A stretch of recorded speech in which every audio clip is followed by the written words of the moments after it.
Alan Coleman, Richard Johnson, thanks so much for joining us. This piece of content comes really, I think probably as your brainwave, Jono, really. You spoke to me just before Christmas and said in the new year, let's put something out to members and give them the opportunity to ask some questions. So that's what brings us here on this glorious sunny day at Merchant Taylors. First day on grass. Before we kick off with the questions, and thanks to everyone for sending them in, how's it gone? Yeah, brilliant. Merchant Taylors always do an amazing job of getting these wickets ready for us early March. So boys have had their first session, and it's been everything we've asked for. It's really good practice here. Boys really look after us well here. So yeah, absolutely first rate first session. Bigger tent this year, bowling run-ups extended. I guess that comes out of your budget, Al. It does, yeah. I think the general ethos here is we try to make something slightly different, slightly newer, slightly better each year. And just adding 5 metres onto the marquee might not sound a huge thing, but you walk in there, there's more space. The bowlers can fit. Every bowler now can fit their full run-up in there, whereas we had a few with the back open last year. So yeah, just continually improving and developing things at Merchant Taylors is really important. Good stuff. Well, let's get on with the matter at hand. Jono, first one for you, I think. A question comes in from Max Carter. Having seen Seb Morgan, James Isbell, Nav Sharma and Arian Swant getting selected for the Young Lions over the winter and each doing well, with Swanty hitting 100, what chances are they going to get this year in the first 11? Will you be looking to blood them? Will you have the opportunity to do so? I think ever since I came back, we've always said that age isn't a problem. If you're good enough, then we'll give you opportunities. And I think, looking at the last couple of years, the young players that have come through and played first 11 cricket, I see no difference around that. So if you're good enough, you play. So if they start the season well and they score lots of runs and they look the part and put performances in, then they're putting their hand up to play. So, I think it's really exciting that we've got a good core and a good group coming through from the academy. The work that Laney and Sanj done in the academy has been great, seeing them come through. Under 19s, England is always a great stepping stone, and yeah, looking forward to seeing them what they can do early season. Are those youngsters we mentioned there? I guess they'll take a lot of spirit in seeing Nathan Fernandez come in last year on debut and hit 100 on debut and pretty much do exactly what you just said. Yeah, absolutely. He worked really hard last winter. He showed in the marquee what a good player he was last March, and that got him in the second championship game that he played. So, there's opportunities here if you play well and you do the right things outside of it, and you're fit and you're strong and good attitude, you've got opportunities. Fantastic. Coley, let's bounce to you on this one. Colin Gibb, would you like to see the county championship revert to one division only? That's a good question. That's an opener. Thanks. I think first of all we forget how long two-divisional cricket has been in. It's probably the best part of 25 seasons now that the county championship has been divided into two. I wouldn't like to see a return to one division. I think the two-divisional format and the promotion relegation sort of jeopardy that creates is a real positive for our game. What the bit about the championship I don't like is the uneven number of fixtures you do play, and we saw this in Division 1.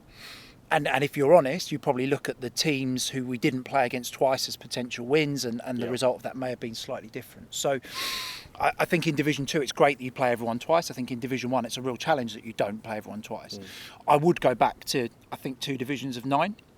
But then obviously that creates a fixture challenge still, because all of a sudden now you've got to play 16 first-class games, and in the current schedule that isn't possible. And I'm sure there'll be a question later on about the schedule. So in essence, no, I do like the two-divisional structure. I just don't like the fact that you play an uneven number of counties if you're in Division 1 with the 10-8 format. Understood. Thank you for that. This is probably one for both of you actually, but big congratulations from Nigel Beaumont on the signing of Kane Williamson, one of the world's finest, one of the big four. So well done to the pair of you for the parts you've played in that.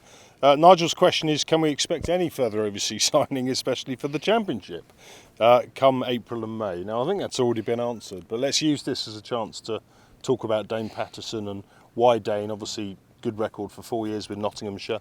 What will Dane bring to the seam unit? Well, I think before Jono goes into the specifics around the type of bowler that Dane is, we did target through our winter recruitment that we wanted a bowler to come in.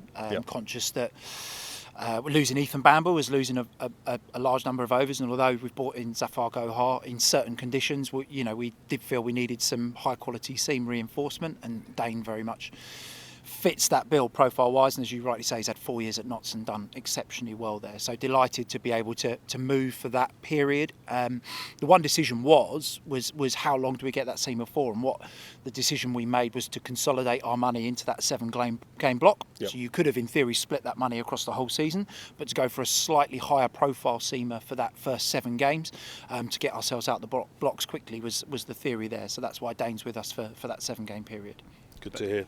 Jono, you can always tell how highly valued a player is when they announce that they're leaving another county, and Notts fans seemingly up in arms that Dane's left, and I think we've got ourselves a good one there. So what do you see in Dane? He's one of those names on the team sheet that you always look at and you think, wow, we're playing against him, he's in for wickets. Great to have him on our side now. Absolutely, he's a high quality performer. He's taken 180 wickets for Notts at 23. He's the style of bowler we wanted. We wanted someone you could throw a ball to, Yep. not worry about. He's just literally experienced enough to run in, bowl his overs. He gets it in good areas. We're looking for people at Lords to be able to challenge the front knee roll more often than not, and he sort of ticks all those boxes. I know he's a really good guy, good fella off the pitch. You know, he'll fit into our environment really well, and we're stoked to have someone of his quality joining us, and so are the lads. You know, it's sure. quite exciting from their point of view as well to have that quality running in for us. Absolutely. One from Martin Hadland for you, Alan. Since becoming Director of Cricket, what are the 2 most important things you've learned in the role and are now putting into practice to improve your performance? No, thank you. Difficult. Yeah, good question. I think the first would be from my side around the importance of every decision that we make and take. You have to look at 3, 4, 5 years down the line and what Yep. impact that has. So we get offered, you know, not only through me, through Jono and all the other coaches, we get offered an abundance of domestic and international players all the time.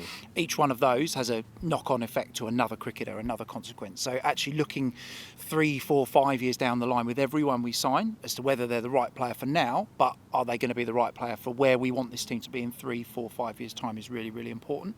And it's easy to get caught up in the moment and Yep. sign a player just for now, but my job is very much looking at the future and planning not only to win games of cricket this year but subsequently in the following seasons.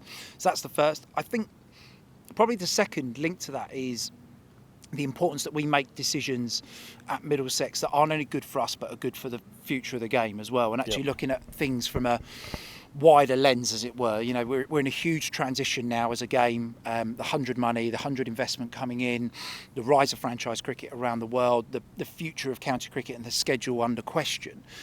We have to make sure that we're making decisions that not only look after us but look after the future of our game, because you know we won't all be here forever. We won't be Yep. doing these roles forever. So that cliche of leaving the game in a better place, but from our perspective, leaving county cricket with a sustainable future is a really, really important thing.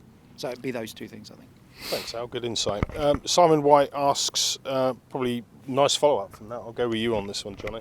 How do you keep young spinners like Luke, Nathan and Josh motivated when you're bringing someone in like Zafar Gohar, who's obviously got a wealth of experience and a huge amount of talent? He's been brought in to lead the spin attack. Looking at the long-term development, as Alan alluded to, how do you keep those younger spinners involved? How do you keep them motivated when you've got someone like Zaf coming in to lead the attack? I think firstly, you've got to look at it as how can I learn from him? Yeah. You know, he's an international spinner, high quality. And if I was a young spinner with Zaf around, I'd be clinging onto his coattails and trying to gain everything from him you possibly can. And I've already seen a big difference in Nathan bowling in the winter. He spent time with him pre-Christmas with Zaf, and all of a sudden, you know, the ball is coming out differently for Nathan. So one, learn from him, improve your game. But the other thing with those guys, they've all got their batting as well. Yes, of course. They're all all-rounders. They've got an opportunity to try and get in our top 6 as a batting unit as well, top 7. So, you know, improvement is something we're looking for. So if you're only guaranteed a spot every week, doesn't matter about performances because you are the only one. Yeah. How are you going to improve? But actually bringing in high quality players allows youngsters sometimes to look at that high quality player, learn from them, and then have to up their game to be better and drive themselves forward a bit more. So we think, you know, it's great to have Zaf. He is experienced. He will lead the attack. But people like Luke and Joshy have got an opportunity to play at times. You know, we've got 4 Kookaburra games. We're going to play on wickets that are going to dry out. If we get a nice dry summer, you know, we will be playing 2 as well. So there are times that when you get that opportunity, you've got to show the improvement and show that you can be part of that setup and be the all-rounder in the team as well. Good to hear, makes perfect sense. One for you again, Jono, here is Martin Thompson. 2023, it looked like we were making progress in the blast. You spoke a lot about the team's strike rates and our aggressive style of play. He feels we went backwards in 2024. Yep. What's going on and what can we hope to see in 2025? And I think the signings you've made probably give some indication as to where you're going with this answer. But no, look, we haven't hidden behind the fact that we're the worst T20 side in the country in the last 15 years. We've said that a lot of times, and you don't go from being the worst to the best overnight. So we set about a couple of years ago putting together a formula of trying to improve our T20 standing, and we said very openly that we're going to back a lot of young cricketers. We're going to try and keep a core of 5, 6, 7 of these young guys together, give them experience, build that into them, and improve them along while we as a squad are going through a tough time trying to bring players in, etc., with the money, financial restraints. So if you look at that as a whole, you know, someone like, and I'll give a classic example of a Luke Coleman, has now come on and is now, you know, one of the first names on the team sheet, whereas 3 years ago, you know, you're releasing a Nathan Souter to back a Luke Coleman. So yes, last year was a tough year in terms of our batting. I think we'd set about playing this brand of cricket that we all wanted to play, a nice aggressive, you know, scoring 200 5 times in a summer, etc. We found that last year the pitches weren't as conducive to that, and we failed to adapt to the situation of the pitches that we played on a lot of the time. So, and look, we played a couple of games away from our home ground, so that also added another bit of a complication. But those are things that we're certainly learning from. And if you look at our squad now from last year to this year, we've added some real experienced guys to come in and help those youngsters now. So those youngsters have now gained a load more of experience. They're starting to put performances. You look at another one, Max Holden, who's suddenly, you know, banging down the door of higher honours in T20 cricket. So, you know, adding the experience and the quality around them with good overseas and good domestic signings, I think will automatically make us a better team. And we still have the way we want to play. Yes, we need to adapt certain times around that, but there is a way that we want to play, and hopefully we're looking at next year with real excitement about how we're going to approach T20 cricket with a squad that we think is one that is way more competitive than we've had in the past. Sounds good to me. Coley, I'm going to bounce across to you. I'm going to mix the order up slightly, otherwise we've got the Jono show. Couple of questions. Keith Roberts and Jeff Coleman both asking you about second 11 cricket, which I know a lot of our members are very interested in. Keith's asking about a number of 3-day friendly games that we've got in, less second 11 championship games going on. Jeff Coleman says much the same thing. Has the second 11 championship been watered down yet again? Less games. I know it's been through a bit of a restructure, so perhaps you could expand upon that and enlighten members as to the thinking behind the structure of second 11 cricket this year. Yeah, so it has, you're right, there has been a change to the competition structure this year. I think that there was an admittance that the varying strength of second team cricket across the early months of the season made it really, really difficult for counties to get what they needed out of a second team game.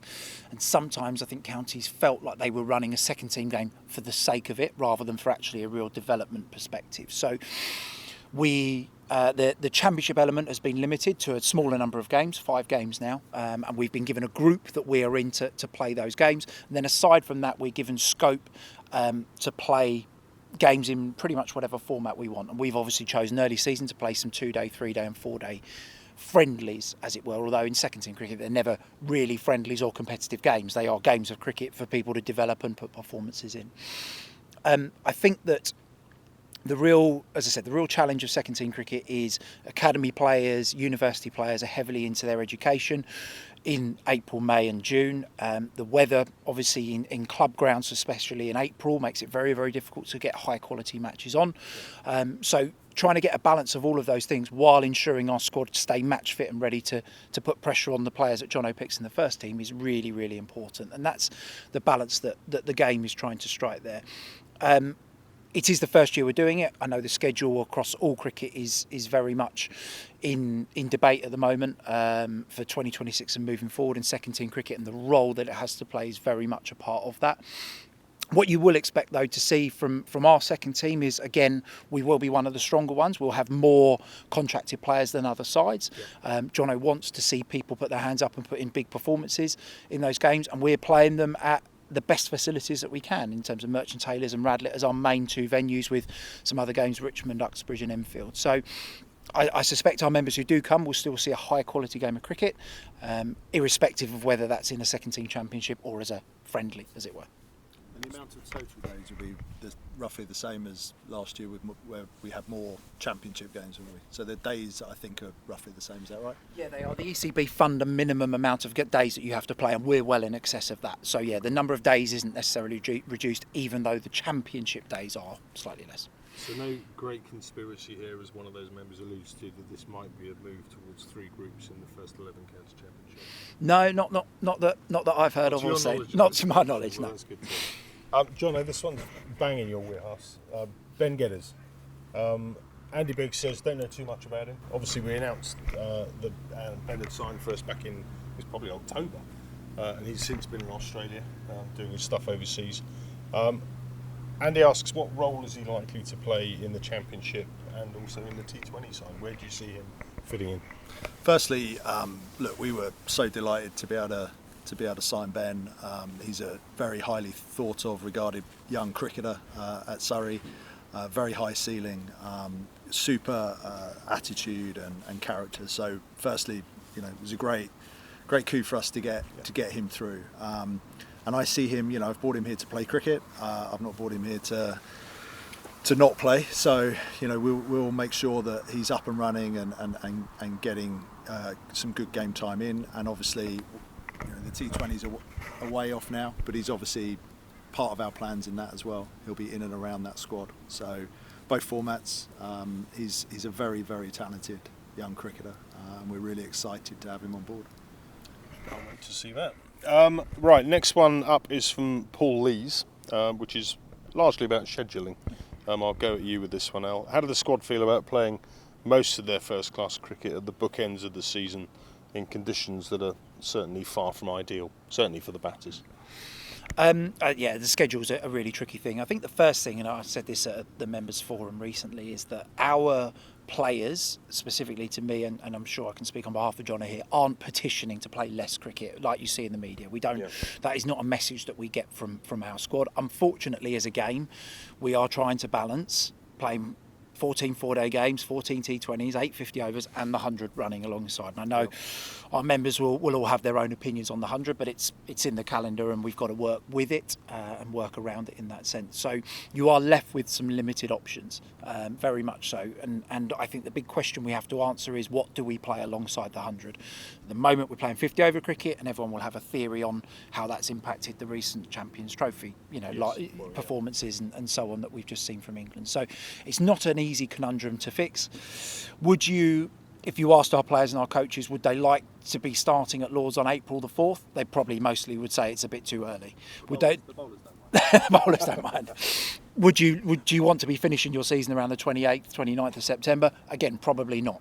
But the bowlers do mind that. But we do have to continually make compromises to make the game work. And I think we're in a huge transitional period here where there's a lot of work going on behind the scenes around the 2026 schedule that we will no doubt be involved in soon, and trying to answer that conundrum of how do you fit all this cricket into this short window that we have of the summer when you take out quite a big chunk for the 100 is a very difficult one.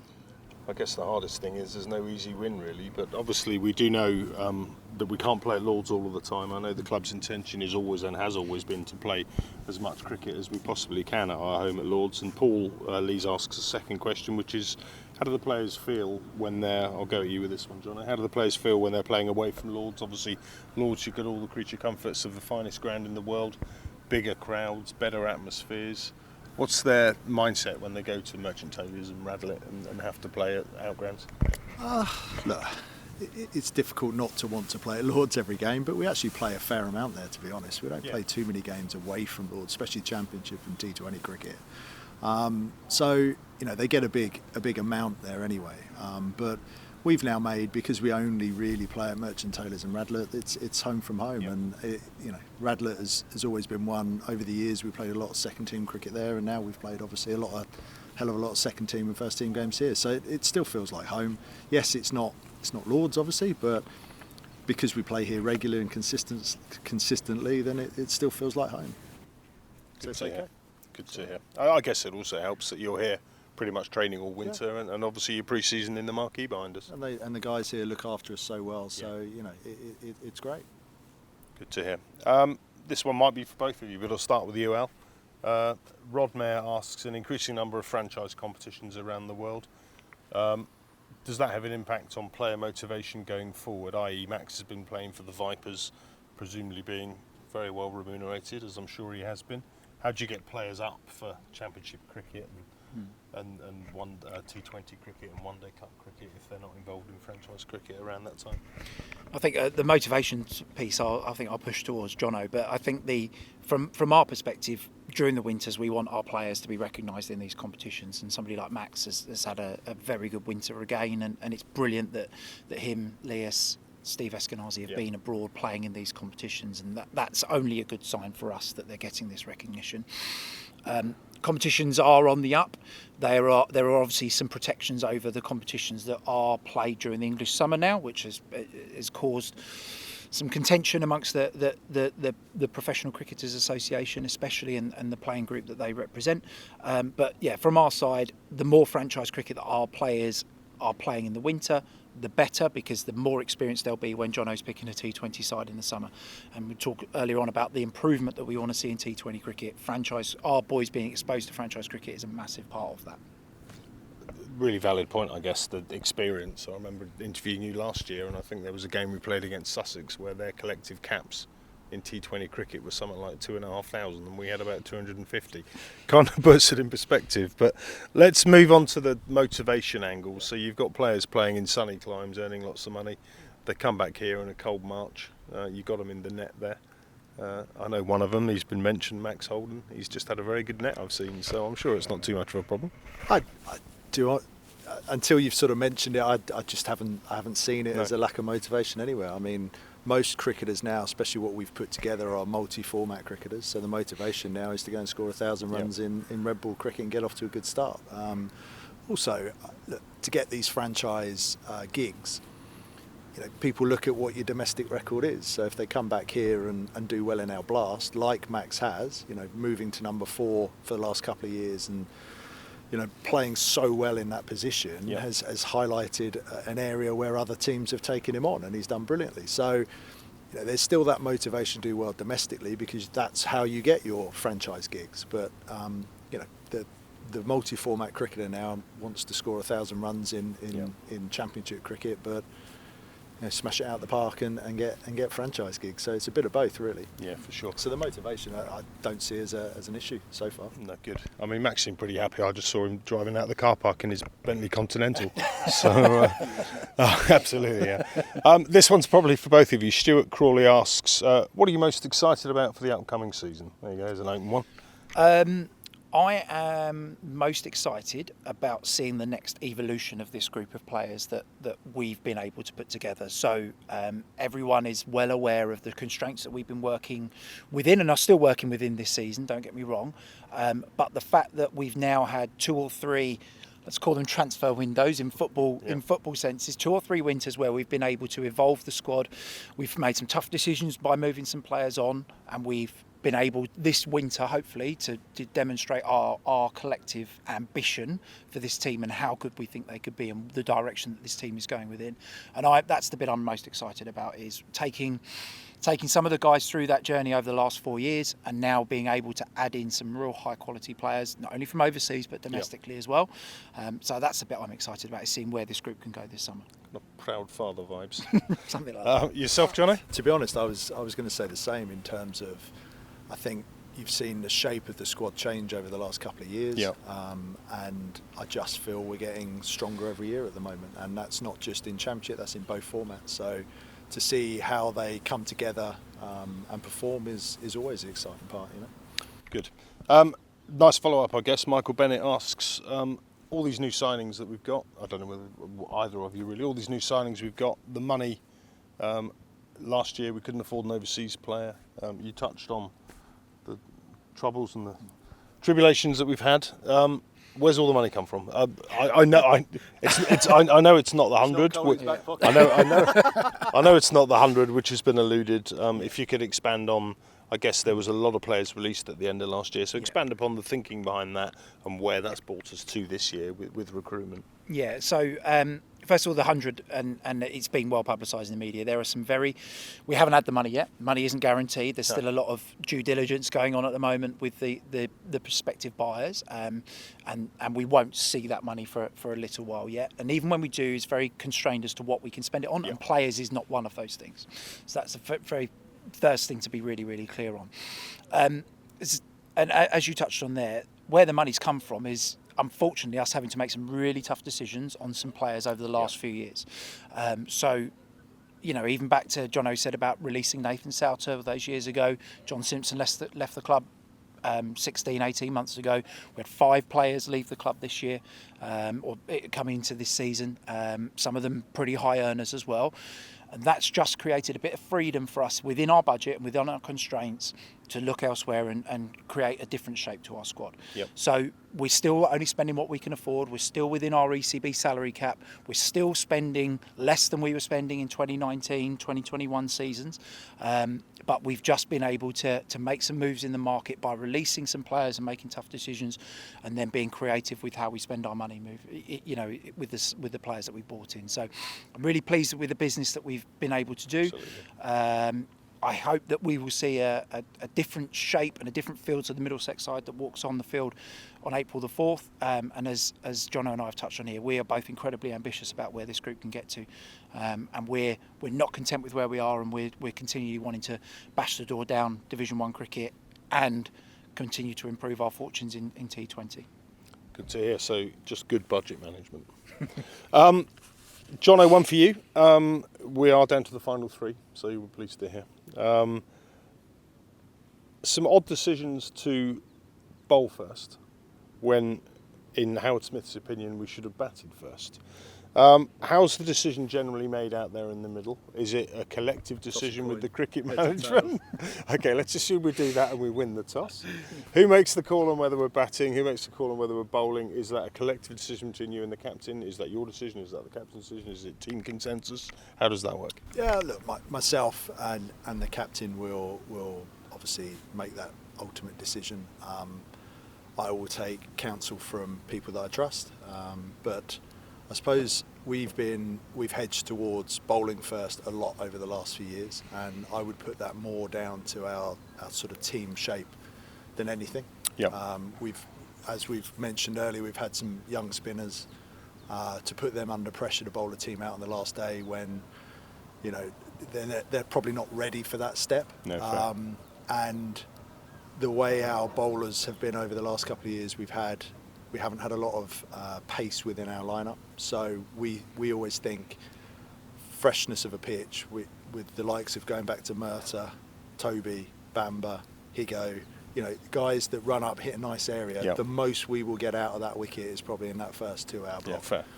So now moving forward with a more experienced spinner, for example, the possibility of playing 2 spinners, you might feel more confident then of winning the toss, batting, knowing that someone of Zaf's quality on the last day can win you a game. Absolutely. And he's used to doing that. I think we've spoken a lot about his record at Gloucester and the fact that in 34 games, I think he took 11 fifers. Yeah. It's an amazing record. So it's not all on him, obviously, but we now feel confident within a team and a squad that we can do either or without putting too much pressure on young spinners, you know? That makes good sense.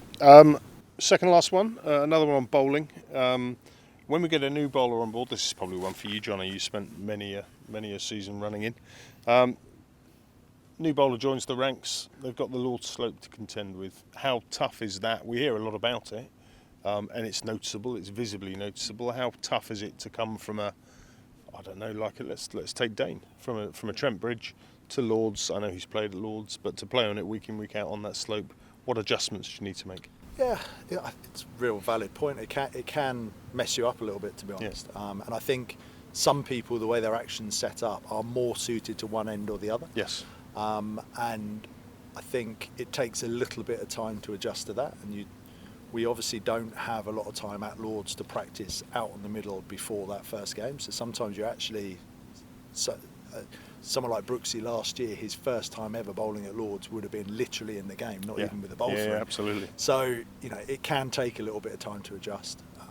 But guys that, Dane has played there, he understands the ends.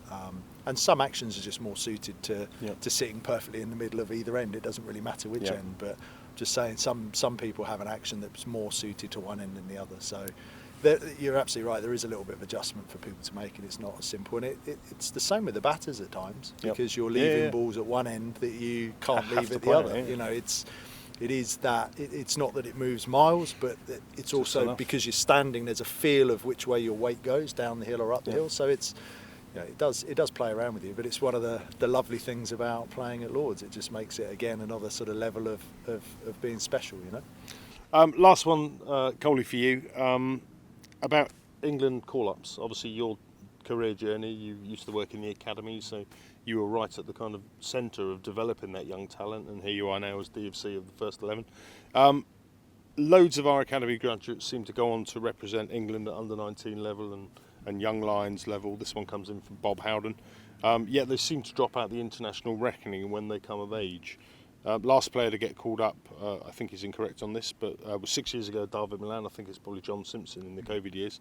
But I guess the point still stands. I know a big part of why we exist as a county is to develop a talent for the England international side. 5 years since that happened. What's your thoughts on that, and any thoughts as to why?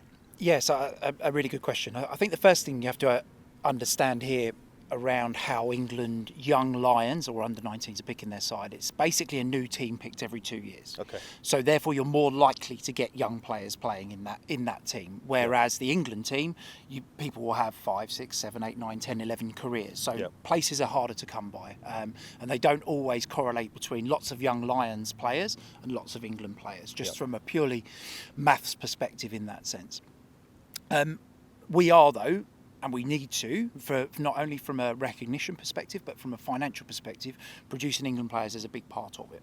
And one of our targets that we've set for this year and moving forward is an England player at every level. So young Lions, and England. And that's ideally, if we're doing that, then we're in every cycle, then we're doing our job. Yeah. I do, though, think it's also pretty tricky to get an England player. I mean, Jono obviously represented England after as part of a phenomenal playing career. England at the moment seem to be picking players more on how they do things rather than weighted performances like they would have done in the past. So we also there's also a little bit of an element of unpredictability in that. We're looking at bowlers now who perhaps have to bowl at above 90 mile an hour to play, and we've probably pick teams over the recent past and slightly less recent past where they might win a game of county cricket, but that isn't necessarily now what England are looking for from a skills perspective. So we've got to balance all of those elements, but I'm very, very keen that we keep producing England players as a target in the forefront of our minds, because it is a recognition and a sign that you're doing things in the right way. And I think we all believe that amongst our group at the moment, there are a number of players who could put their hands up and force their way in. And that's a really important thing from our perspective. Brilliant. Jono, anything to add to that? Nothing more to add to that, Fletch. You'll be pleased to know. I will be pleased to know, thank you. Both of you, thanks so much for your time. I do appreciate it. It was your idea, your brainwave, so I can thank you for this. I'd love to do more of these. I think we've had some really good questions come in, some great insightful and honest answers, so thank you to you both, really appreciate it. We'll do another one of these mid-season. I guess depending on how April and May go will depend on the tone of those questions, but thank you both for your time, and all the very best luck in the tent, and we'll catch up with each of you, I'm sure, before the season gets underway. Thanks, mate. Thank you.